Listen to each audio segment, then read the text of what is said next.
26. Dovydo psalmė.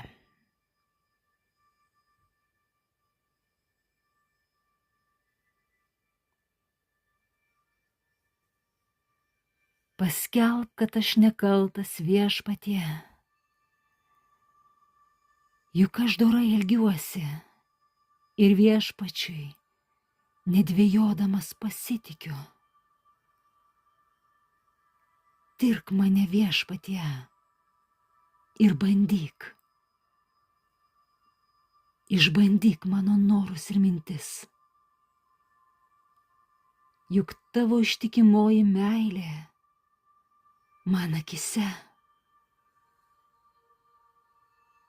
Tavo ištikimybė veda mane.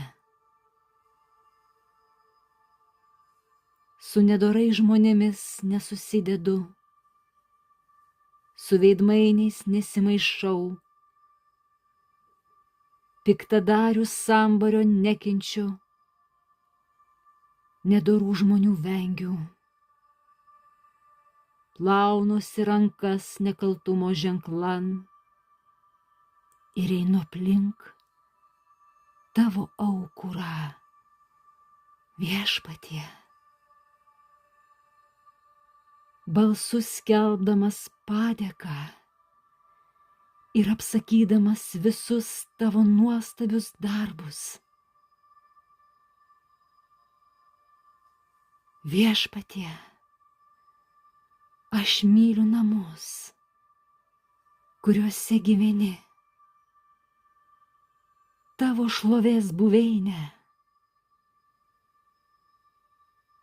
Nenušluok manęs drauge su nusidėjėliais, nei mano gyvasties su žmogžudžiais. Jų rankose piktos užmačios, pilna kyšių jų dešinė, o aš darau, kas dora.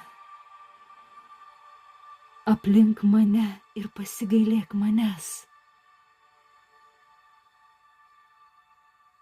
Mano kojos stovi ant lygios žemės. Sueigose šlovinsiu Viešpatį.